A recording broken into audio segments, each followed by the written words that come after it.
My name's Vin Anatra, and I'm a complete nobody, but I'm an automotive enthusiast, a racer, and I just happen to work for this crazy company called Hoonigan. A complete nobody? Yeah, I don't think man. so. I think you're a little humble, or a little too humble, maybe? No, I see, that's the thing. I think like at Hoonigan, we're all just a bunch of average guys who have the same passion and have just kind of taken that, and what we did was we told our brand story by having fun at work, and that's kind of transformed into this crazy thing that became Daily Transmission, which was just hamming up the fact that we don't work and all we do is have fun. So with that, yeah, there's a little bit of like internet fame and stuff, but at the core of it, like we're just dudes doing what we love. Yeah, no, we're all nobodies except Ken Block. Yeah. And I guess yeah. Brian Scotto, because he's like a, director and stuff. Yeah. Yeah, something like that.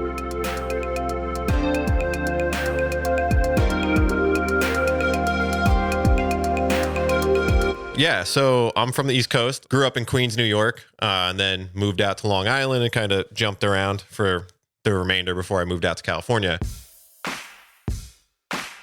I was always into cars. Like my dad was a big muscle car guy growing up. He didn't have a car, but he was really into like, General Motors in the 70s and stuff. So that was kind of always everything I knew growing up. And then as I got older and was able to buy a car, I wanted something that I could like, drive around all the time, throw my BMX bike in the back, and like have a reliable but cool car.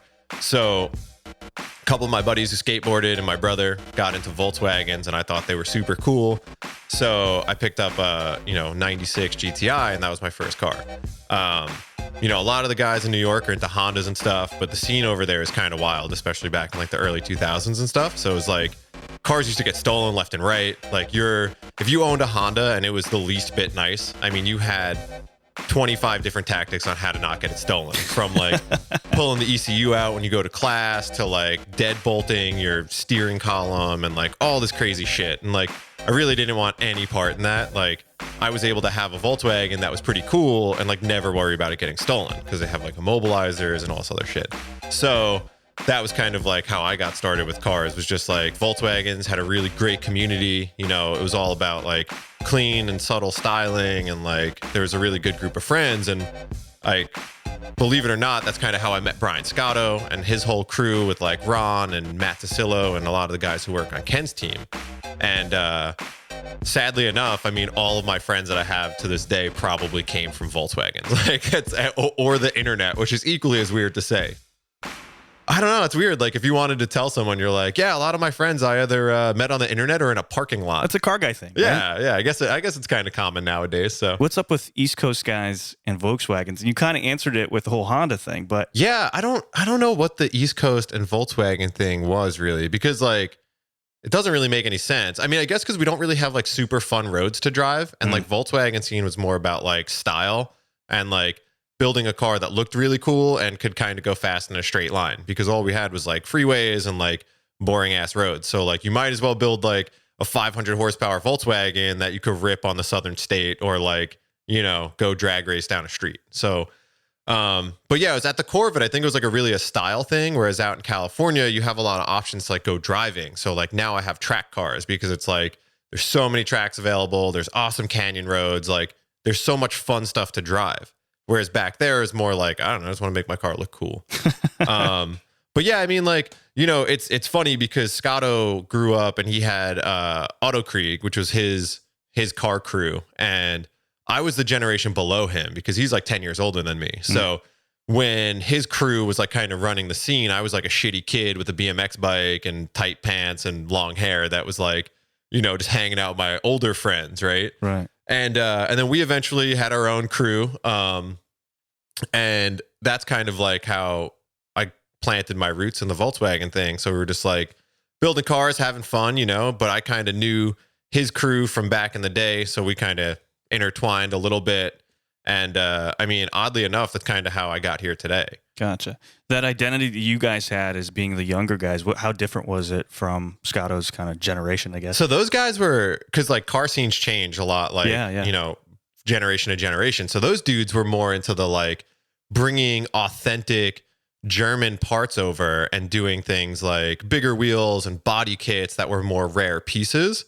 And that was kind of the styling in the early 2000s. And then I was like mid to end of the 00s, Yeah. So when I got into it, like the thing that kind of like, and this sounds weird, but like pioneered the scene was like keeping your car super simple. So being able to, how do you do like the least bit to the exterior seemingly? So like, you know, you have a really aggressive drop and like perfect fitment wheels and tires with like really rare wheels. And then you do like really subtle body work. So it's not like body kits and stuff, but it's like, you know, you're doing like small things like pulled fenders and shaved emblems and stuff like that, and making your car look like OEM plus, but really clean. And that was kind of like the generational skip, is like they were like body kits and like more wild outgoing stuff. And then we were more of the like, you know, keep it super clean and classy and like do stuff that could look OEM, but is like way nicer when you really understand it. Right. So that was kind of how that, I feel like the Volkswagen scene shifted. And then you kind of see that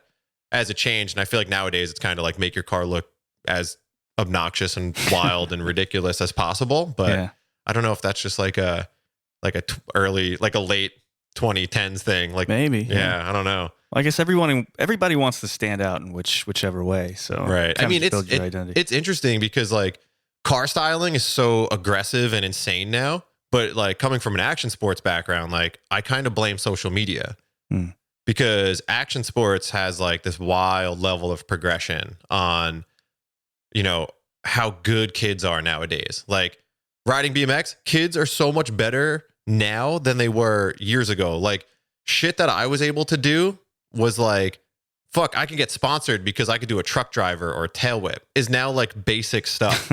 And it's because like, if you watch Matt Hoffman's Birth of Big Air, Matt Hoffman is like, you know, one of the industry leaders of like pioneering freestyle BMX. And he has a documentary called Birth of Big Air, which is awesome. If you haven't watched it, you should definitely go watch it. And he talks about like the way you learned about what's possible now is you go out, like you get a magazine or you get a VHS like each month. And you're like, oh shit, like this dude could do a 540 no-hander. I'm going to go out in my backyard where my ramp is, and I'm going to go do that now too. That's how you understand like what's possible. And now with social media, it's very like on the cuff. So like you log on, you're on your explore page and you're like, holy fuck, this dude did that. I can do that too. Yeah. And I think a lot of that works with the car scene too, is like, oh, that dude fit this wheel, or this dude put that much camber on his car, or this dude maybe even driving wise, like did this. So it's like, the progression is way faster now, you know, now that like media is so accessible in your hand every second of the day.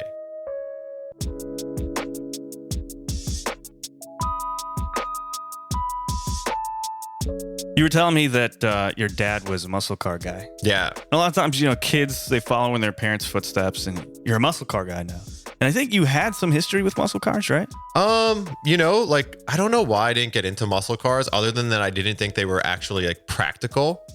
You know, like there was nothing I could buy short of like you know, like a Fox body Mustang or something, which is pretty cool. But that like I can drive to school every day and I can put my bike in it and like I can like have my friends in it and stuff. Like it felt like muscle cars were like the like you need to do this on the weekend type of thing. Right. And so I didn't really get into it, but yeah, I mean, I was always like, I always respected it and stuff. And then as I got older, like I moved out to California, and a year or two into it, I bought a 69 C10 because I always wanted like a hot rod truck. Right. And out here, nothing rusts. So it was like, I was able to get one that had like really nice patina on it. And it was like all original paint and bodywork and everything. And I just did like a big block in it and slammed it, and suspension and custom wheels and, you know, suspension, Ford 9-inch. Like it was a cool ass truck. And I definitely regret selling it. But, you know, at the time, someone offered me a shit ton of money for it. And it actually was a guy down in New Zealand.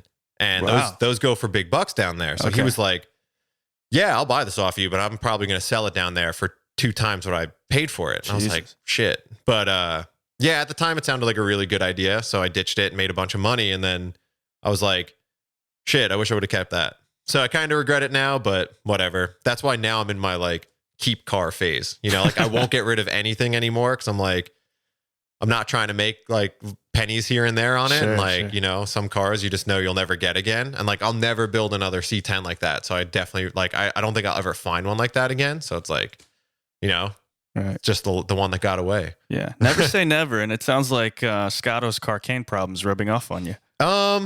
You know, it's funny because everyone's like, Scotto and Hurt have this Carcane problem, but it's like, I have a bunch of cars too, but they all work.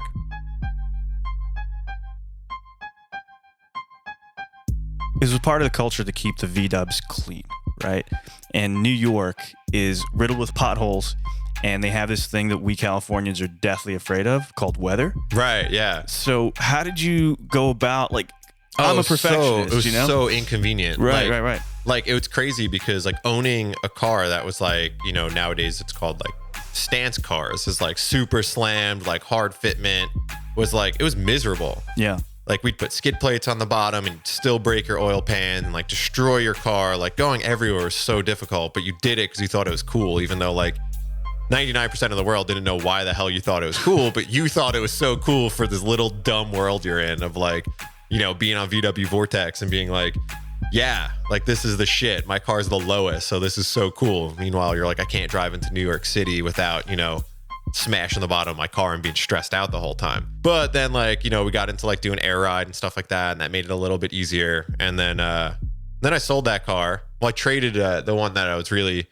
like, known for. It was like a PVW car, which was like a really awesome magazine from Europe, and it got a feature, and, like, I felt like it kind of reached its, like, potential. And then I traded it for a car I didn't really like, which was a Mark V GTI on bags and stuff. That was a big mistake. And then I sold that and got a Subaru STI. And from there on, I was like, function is the number one priority. And, like, you're like, wow, life is so much easier. And you don't have to worry about, like, smashing your car on the ground. Yeah. So this STI was when you were still... I was still in New York, yeah. So unfortunately, I had a bunch of really cool cars that I never got to put to their, like, full potential. So I had, like, it was an '05 STI. I bought it from this old guy, this, like, rich old guy. He only bought it because he was like, yeah, I wanted a Subaru Impreza, but I just wanted to buy the best one. So he bought an STI. Bone stock, was the World Rally Blue. Nice. Like 20,000 miles on it. It was like cherry.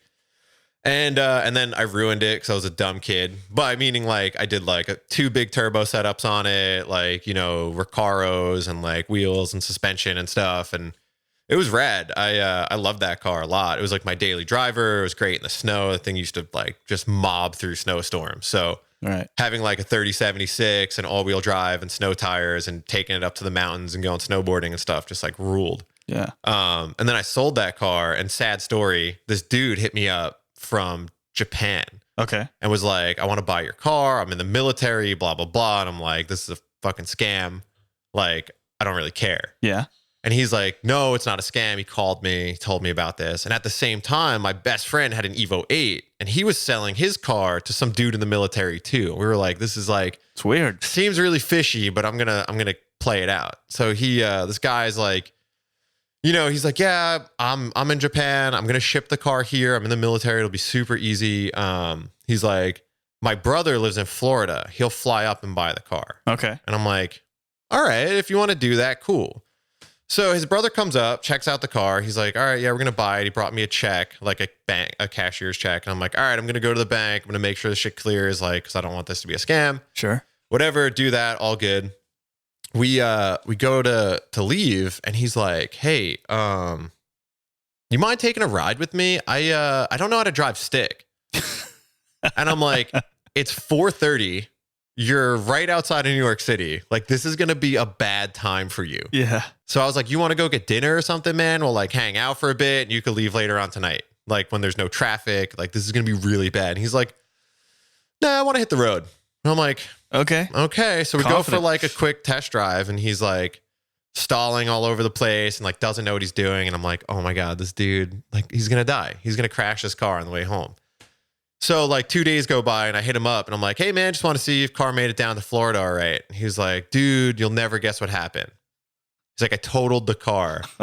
He's like, but it wasn't my fault. He's like, I hit a deer in South Carolina and totaled the car. Oh my God. So his brother never got to see the car. Like, he was driving it down. He had insurance on it, luckily, but just hit a deer, destroyed the car, totaled it. Wow, that is a sad story. Yeah, I was so bummed because I was just like, that sucks. Like, this dude, like, overseas wanted this car, sends his brother to pick it up, and his brother totals it before he gets it. Right. Like, I would be so pissed. Yeah, totally. I think that's a normal reaction. Yeah. So what's with guys overseas trying to buy your cars? I don't know. It's kind of weird. I never really thought about it, but because that car I had for sale on a forum. Okay. So it was like, he was probably just a part of the Subaru forum and was like, you know, it was a really nice car. It had low miles. Like, it had a really nice build on it. It was like, it was a good car. So that made sense. The dude from New Zealand, I I don't know how. I think I ran into him at a gas station, and he was in town for SEMA.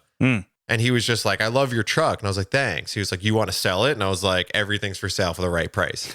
And it just so happened that he made me an offer for the right price. And I was like, well, fuck, I didn't think that would ever actually happen, you know? Yeah. So it's kind of bittersweet. Yeah. I mean, you know, I had like maybe $6,000 into it, and he paid me like 15 grand more than that. And I was like, okay.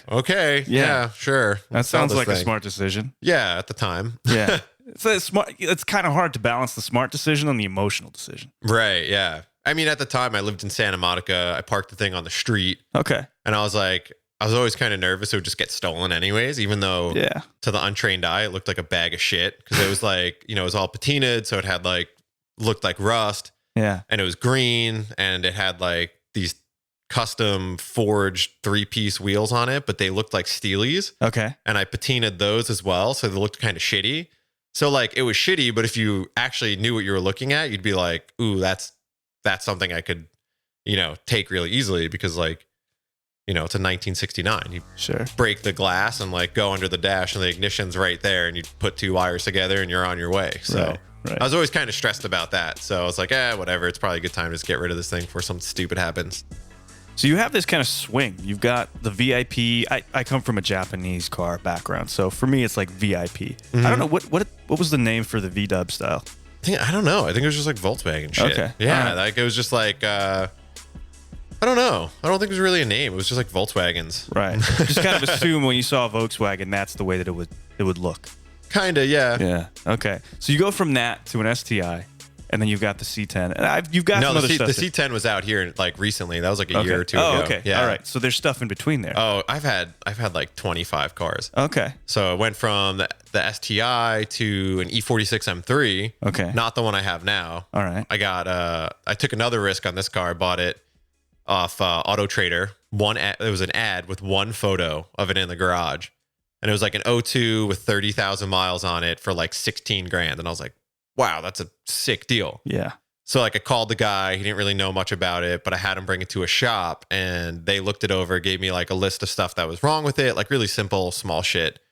And I was like, hey man, I'll buy this off you. I'll wire you money if you leave the car at the shop with the title. And he did it. And I shipped the thing over to me for $600, and it showed up, and it was like perfect. It had like ugly ass wheels on it, and like, you know, purple tint, and like it was kind of gross, but like at the core of it, it was like an awesome car. Yeah. So I had that, and then I don't know why I sold that, but I sold that, and then I bought an Evo, I think.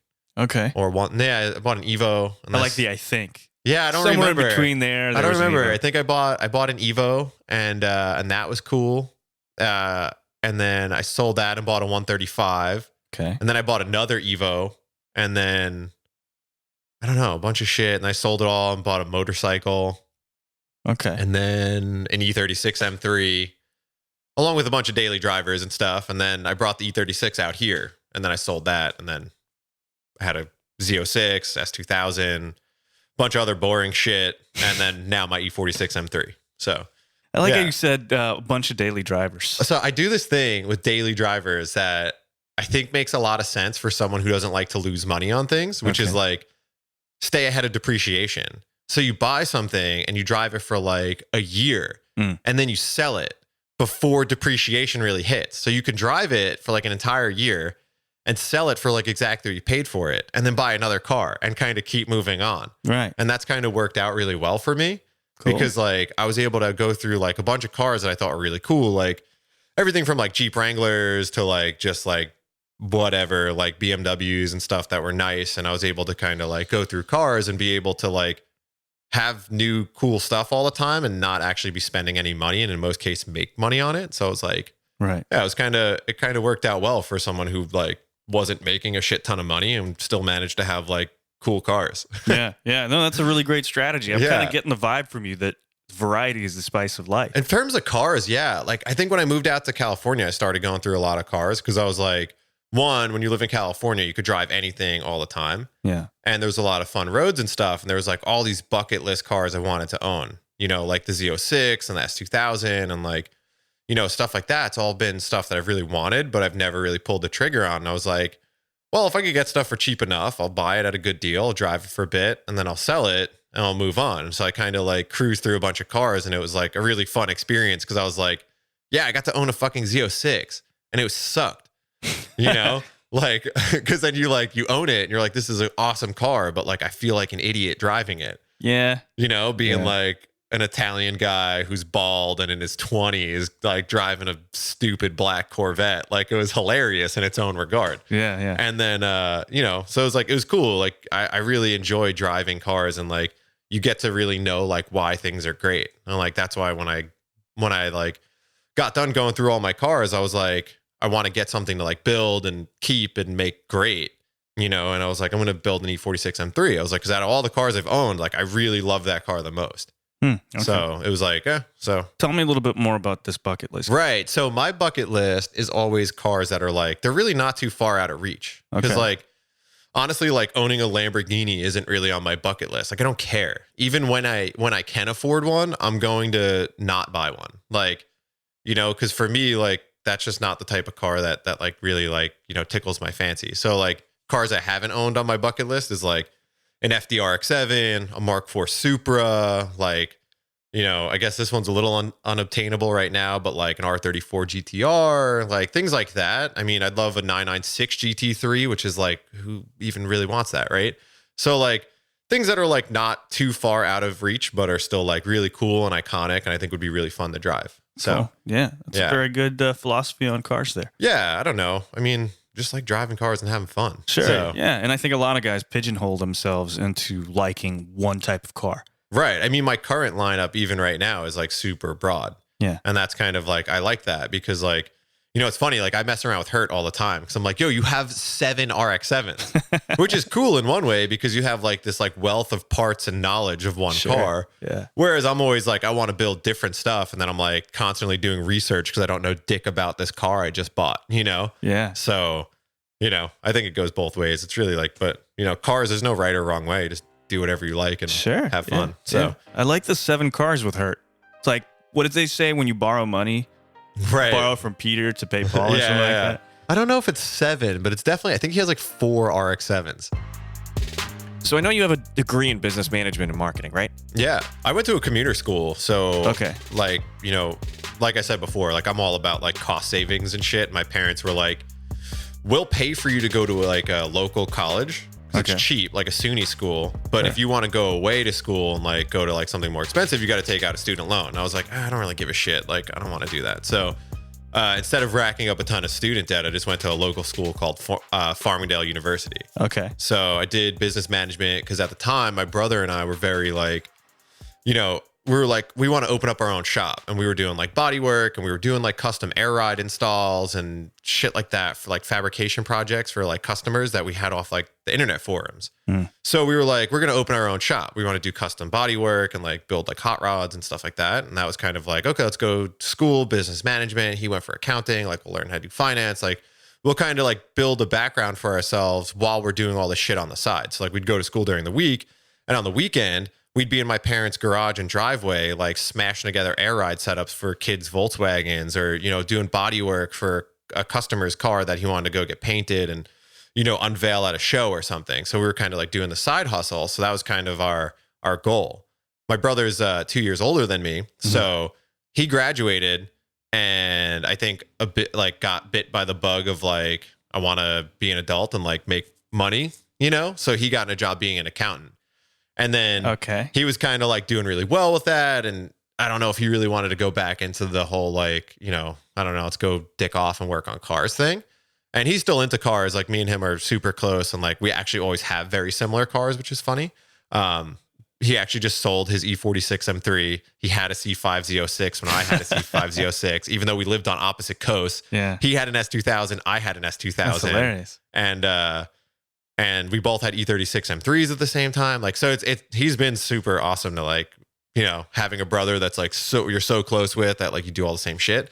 But so after that, like I kind of got bit by the same bug. Like me and my buddy, when we were in college, we ran a powder coating shop, and like, we were still like trying to like make money on the side. But like our whole goal was to just like make some money while we're in college so we get real jobs. And we both did that. We got out of college, we got jobs at like bullshit corporate America, like, you know, just soulless like jobs. And we hated it. Like we both, like my best buddy and I, we were like, you know, same age, and we were just got like these jobs and we just hated it. Like every day we would just be like talking to each other while we're at our jobs, just being like, man, how the fuck do we get out of this? Like, what do we do to get out of like wearing a button down shirt tucked in and like, you know, just doing shit that we don't care about. So we were always like, let's start our own business. And then it just never really like happened. You know, like we had a bunch of ideas and we'd start doing things, but then like we'd get busy and like we couldn't really get it into fruition, which sounds really shitty, but I just don't think we had the right idea that we like felt was like strong enough to like leave our jobs. Mm-hmm. And then that dude got married and like bought a house and he was like, I can't fucking risk it anymore. So that kind of went out the window. And then, which kind of brings it full circle is like, I left my corporate job. I went and got back into the automotive industry. I ran a body shop in New York City for about a year and it was good, but it wasn't really what I enjoyed. So then I left that and, like the money was really good, but I was like, you know what? It's just not really what I want to do. So I left and I joined this company called DeMonte Motorsport, which they actually just bought Skip Barber. Oh, so they're running Skip Barber now. So it was like I was able to get back into like the like racing car type thing and being around motorsport. And I was pretty happy with that until one day Brian Scotto texted me randomly. And I haven't talked to him in like, I don't know, 7 years. And he randomly texted me, yo, it's Scotto, job opening at Hoonigan. Interested? And I just responded back, yes. Where do I send my resume? So he like sends me his email. I literally left work. I was like, fuck this. Don't care. Like, I'm going to go hit up Scotto. I like fixed my resume up. I sent it to him. Don't hear back. If anyone knows Brian Scotto, they know that like he doesn't respond to emails ever. Hardly will respond to your text messages. Like that's just how he is. So we like finally got back on the phone. We talked about it. He's like, yeah, I don't know. I didn't really read your resume. What are you doing now? And I'm like, fucking Christ. And the reason why he called me is because Matt Tasillo, who's, if you watch the Gymkhana Files, he's one of the main guys on that. He's like Ken's brand manager. Ron Zaris, who works here now, and Tony Harmer, one of the photographers that shoots all of Ken Block's livery photos, and like his whole crew still lived in New York. So I would see them when we went out and hung out, like partied and stuff. So I'd always bug those guys, especially when like Matt and Ron were in town. I'd be like, yo, get me a job, man. Like, get me your job. And they were always like, yeah, when something comes up. And I was like, yeah, it's just like general bullshit. It's not going to happen. Sure. And I guess one day there was a job opening and Matt was like, yo, you should hit up Vin, see what's up with that. And it all worked out. So Brian hit me up. We were like negotiating something. He's like, yo, so we're doing a job in New Jersey in a couple weeks. Come out. He's like, it's not really anything you're going to be doing. It's like a production, but like come out, meet the crew, you know, see how you interact with people and we could talk. And I'm like, all right, cool. Let me know. He's like, got it. Day before the event, I'm texting Scotto, not hearing back. I call him, not hearing back. He hits me back at like 11 o'clock at night and is like, yo, you have a truck? And I was like, I have a Jeep Wrangler. How many tires can you fit in there? And I was like, I have like a hitch hauler. I was like, I don't know, maybe like 8, 10 max. And he's like, not enough. Can you come? He's like, when are you here? And I'm like, you never told me where to go. So he like sends me a link of like an address to a fucking hotel and like what in New Jersey. And I'm like, all right, I'll see you there. So I take off work and I head out there the next day and I get to the hotel and I go to check in and they're like, yeah, someone already checked into your room. And I was like, oh, that can't be right. And they're like, one Eugene Hurttretch. And I was like, Hurt? And I'm like, and at this point, I've never met Hurt. Okay. I didn't follow him or anything, but one of my best friends who lived in California, Alex Bernstein, and Hurt were like really good friends. So, and Brian knew that. Okay. So for some reason, Brian felt that he could put us in a room together and it would be fine. So I'm like, fuck. I'm like, this is so awkward. I'm like, so I walk upstairs. I walk into the room and Hurt's just sitting in his boxers eating pizza. And he thinks I'm one of the contestants for the Zoomies thing we're doing. And he's like, what? And I was like, oh, I'm like, yo, what's up, man? I'm like, I'm here for like an interview type thing. I know Alex, like we're friends. And he was like, oh, what's up, man? Like super bummed. Like who wouldn't be? Like you're hanging out, some random ass dude just walks into the room. Yeah. But he was cool about it. And like we hung out. We went out like Steve Engerman and Jeff Stoneback that night and like chilled, but it was the most awkward situation. So I do this whole like interview process thing, whatever with them. And side tangent on that. At the end of the day, we bought everyone beers and Scotto was like, fuck, do you have any cash? And I gave him $100. And he was like, I'll pay you back. And never did. And I brought that story up recently and he fucking reached into his wallet and crumpled up $100. I was like, I don't like having any fucking debts, and threw $100 at me. And I was like, I don't want this now. I'm just giving you shit. So it took him 4 years and we paid him back. So we did this like thing. And then, a couple weeks go by and I'm like, yo man, what's up with this job? And I'm like in between places to live in New York. And I'm like, I'm about to sign a lease at another place. And I'm like, wanted to know. And Scotto wouldn't really get back to me. And I'm like, shit. I'm like, all right, I'm not going to sign this lease. I'm going to wait. Let me see what happens. So Scotto hits me up like a month later and is like, yo, can you start August 15th? It's like August 8th. I live in New York. I'm like, no, I can't. I'm like, how about the 17th? He's like, yeah, that works. Nice. So like literally packed up all my shit, had like a moving away party, sold my motorcycle and a couple other things, and just like threw all my shit in 2 cars, shipped them out here. And then my girlfriend at the time and I packed out her car and just hit the road, moved out, lived in Alex's couch for a month and tried to find an apartment. So it was the culture shock of coming from the East Coast to the West Coast, where you have so much more exposure of good driving. Culture shock. Rent's expensive. Gas prices are really high.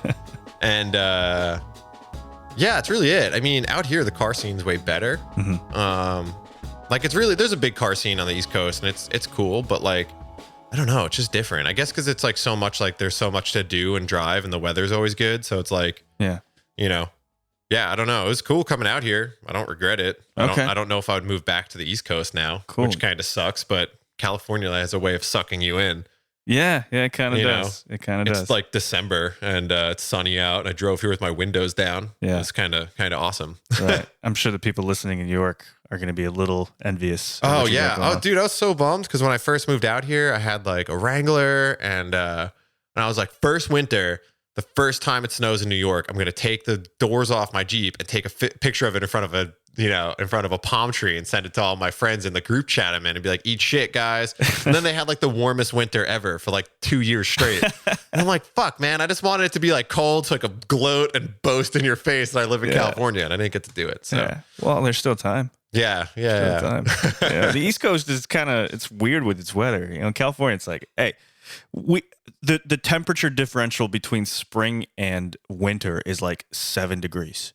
So it's really not that big of a deal. It's wild because like, on the East Coast, so I grew up riding BMX, didn't do shit else.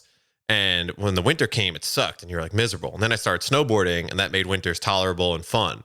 So when I moved out to California, I like brought my board and I was like, there's so many good mountains here, but I literally forget that it's winter. So like, I don't go snowboarding anymore because I forget that you can go, because it's like, yeah, it's winter, but like, you just forget that it's like, it's 70 degrees. I don't think about snow. Right. And like, I've talked to a couple of dudes, like even like Dan, who, who's from the Midwest. He was like, he's like, I literally forget that you can go snowboarding.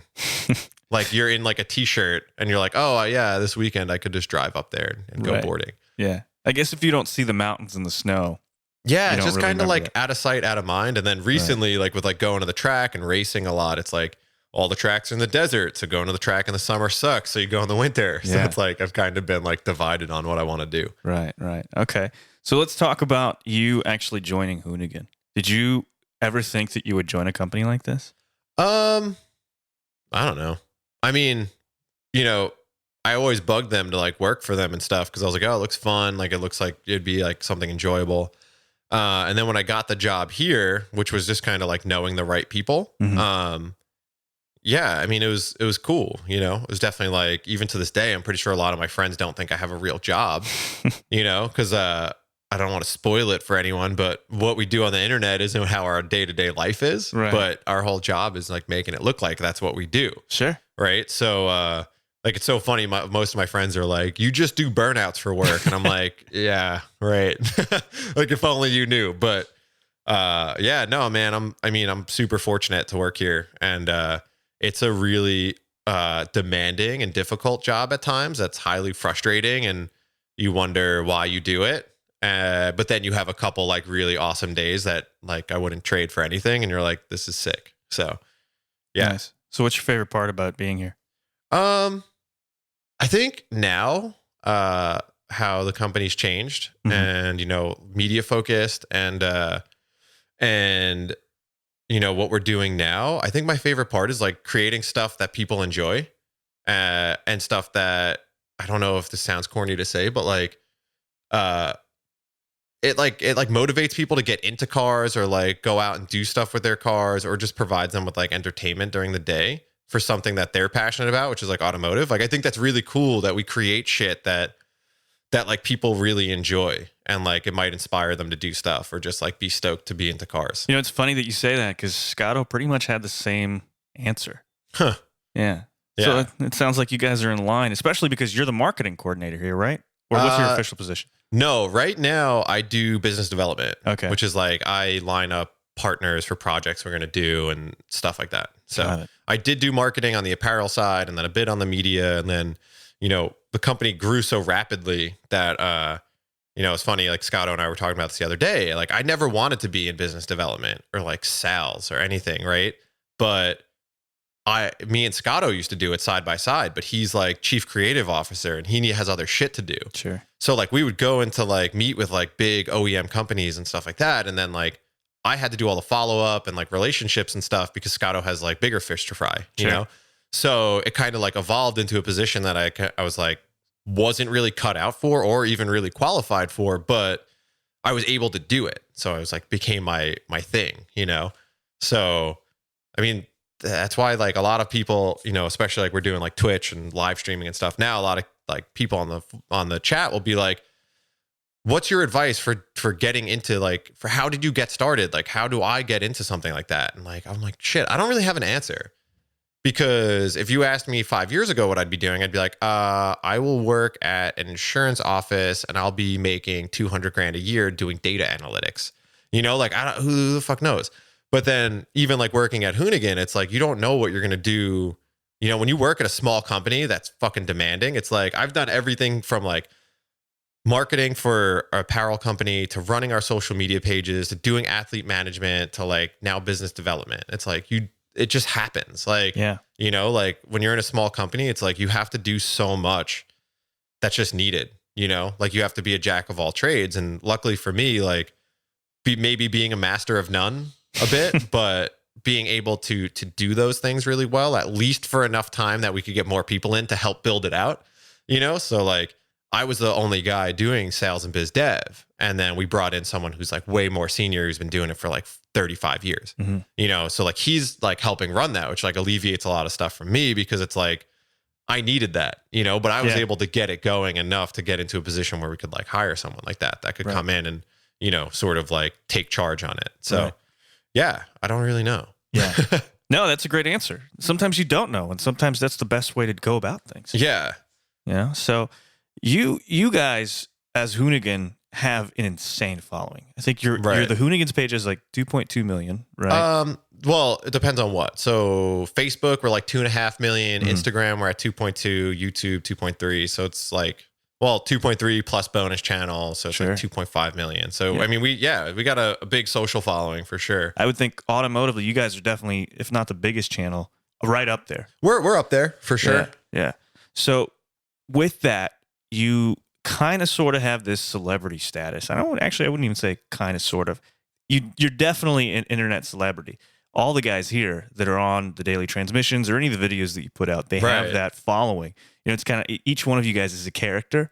So did you have to develop that character, or you just, because I know that, Kim and I, we talked about this briefly. It's the authenticity that you guys have that makes people like you guys, right? Yeah, so it's funny, you know, because a lot of people meet us and they're like, wow, like you're just like how you are on the show. And like I have friends back east who like watch the show and they're like, yeah, you're just exactly who you are, but doing that. And I'm like, yeah, dude, we're not actors. Like we're just people who work at this company. Yeah. You know, like none of us are actors. And like, you know, like not to throw shade or anyone, it's not shade at all. But like, I mean, for example, like you look at like Donut Media, right? Like they hired actors to do stuff. Like James Pumphrey's an actor. Yeah. He's great at it. I enjoy his show. I think he's like, he what he does is awesome. But like he's an actor and a car guy. Right. And that's why he could do that. So like I never actually met him in person, so I don't know how he really is. But like Hoonigan, we're just a bunch of, that's why I'm like, I'm a nobody. Like we're just people who were like into cars, worked at a brand that we wanted to sell t-shirts. So we had to have fun with cars.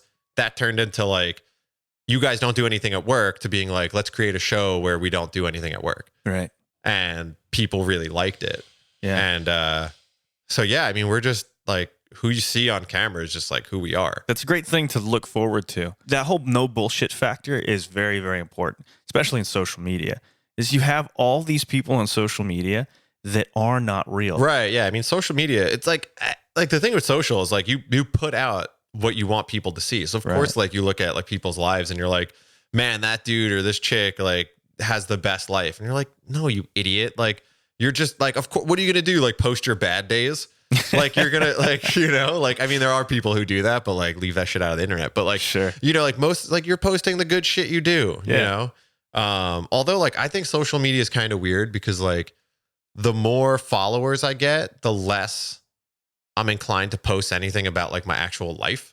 Mm-hmm. You know, like I just post my car and like probably my dog. Right. Cause I'm like, I don't know, like, you know, like it's a lot of strangers following me and like, no, like, who gives a shit? Like I try to push myself to post more about like outside of my car, but then I just kind of feel weird, which is kind of odd to think about. But like, you know, it's funny because like for my close friends, I'm like, don't even follow me. Like, unless you give a shit about looking at my car, you know, like I'm not going to post a picture of my meal or like, you know, like what I did tonight. Right. So I don't know. It's weird, you know, like it's like the chart is like a cross. It's like the more followers, like the less like, I don't know, like the less it's about like for the, cause like Instagram and stuff was for like your friends at first. Like this is what I'm doing. Yeah. So it's like the more followers you get, the less it's like about that, I guess. I don't know.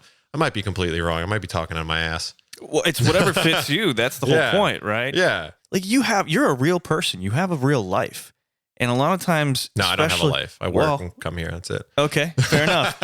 But you're still a real person. Yeah. And the thing is when people comment, because I'm sure that you guys get enough negative kind of whatever it is, criticism or just negative Nancy's or just dicks.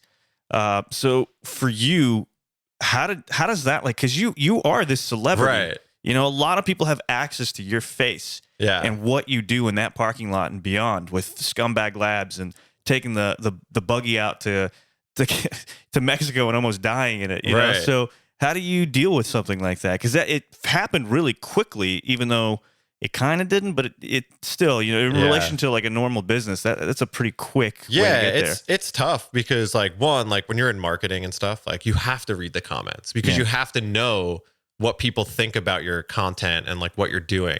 And honestly, there's a lot of good information in there. You know, like one of the beauties about YouTube opposed to a network or linear television is like you get feedback directly from your audience. So like if you watch, you know, whatever Street Outlaws on network, right? Like you're going to watch it and you could be like, that's bullshit. You didn't do this. Or like, I don't like this because whatever, but you're talking at your TV. No one hears you. No one cares. Right. You know, they already did their whatever the hell they call it, not case study. They did the thing in front of the people where they test it before it goes out, right? Right. So YouTube is great because you could see what your audience says. And granted, like the people who comment are a vocal minority. It's not what everyone thinks. But there's a lot of good to be had on that. So like, yeah, I read the comments. I go through it. I see like what people say. Like, is there overall positive sentiment? Do people hate it? Do people think it's bullshit? Like whatever. But with that, yeah, I mean, you got to deal with like, you know, people fucking making fun of you and saying stupid shit and whatever. But like, I don't know, man. I'm from New York. I got thick skin. I don't really like, I'm not going to be offended. Like, what are you going to say? Like, I'm a bald idiot. Okay, cool. Don't watch the show. Right. Or like watch it and make fun, or like make fun of me in the comments. I don't fucking care. Right. You know, like it doesn't really affect me that much. Like, I don't know if you're going to be offended by it, like don't do it. I don't know. But yeah, like I think the positive side of that is just like, it's good to see what the audience thinks. Do you think it affects you less because you're coming from a business and it's not really like if they're criticizing, they're kind of criticizing the business side maybe and not you directly, or am I No, I'm talking about like even like getting directly criticized. Like it's funny because one of the things that annoyed me most wasn't this is the stupidest shit. The thing that the comment that annoyed me the most was someone was like, Vin's not a car guy because he always asks the stupidest questions. And I'm like, you dumb fuck. I'm like, the reason why I ask these quote unquote stupid questions is because I know that as a viewer, not everyone knows as much as I know. Yeah. So I ask the owner of the cars like questions to help them, to provoke them to explain things more. So like, I know too much about cars. Like it's disgusting. Like, and not even just about like one car. I don't just know E46 M3s. Like I could talk to you about fucking Fords and Chevys and tell you about ignition timing on a big block and fucking how to rebuild rear end, like whatever. It doesn't matter. I know like a vast wealth of knowledge, but like when people come on the show, I'm going to ask them basic questions because not everyone explains things that well. Sure. And I know that like when I watch stuff and I want to know if I want to learn something, like I don't want to breeze over like the cool shit, you know? So like, for me, when I'm interviewing, whatever the hell we call it, like doing a show with someone, I might ask them questions about things I know the answer to because I want them to answer for the fucking internet. So the one thing that bothered me the most when people were like, you're not a real car guy. And I'm like, eat shit. like, what do you mean? Right. So, yeah. But yeah, other than that, I mean, it's like, I don't know, just whatever. Take it for what it's worth. So you've been here 4 years, right? Yeah. Okay. Do you have a favorite story of what happened here or favorite experience that you've had with Hoonigan? Man. No. Shit, man. I don't know. We've had a lot of good times here. And that's what's really awesome about working here is that there's like I said like it could be a frustrating place to work. It could be really difficult. But at the end of it, like, yeah, there's a lot of good days. So everything from like shit, just hanging out and like back in the day when we used to just like work on cars on Saturday night until 2 a.m. and then just go outside and rip donuts. Like that was fucking awesome. To like going to the Nürburgring and driving the Nürburgring or the roof fleet or like going to Baja both years has been the fucking best time ever, you know? And like there's a lot of opportunities like that we go and it's like for some reason it's work, you know, like going to the dunes and driving Can-Ams or like doing scumbag labs. Like the other day at Irwindale, we had a blast and like it was stupid and whatever, but like, yeah, there's a lot of good days. So I don't know if I could single out one really great time.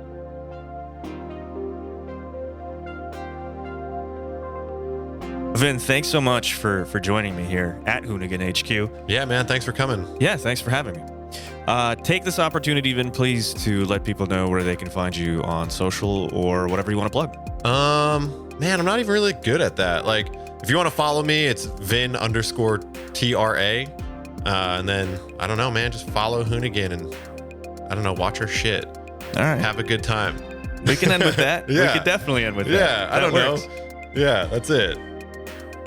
The Road Stories podcast is recorded and edited by me, Michael Senderovich. If you like the show, please leave me a review wherever you listen. It helps the show greatly. And finally, please follow me on Instagram at Road Stories Mike. Thanks so much for listening.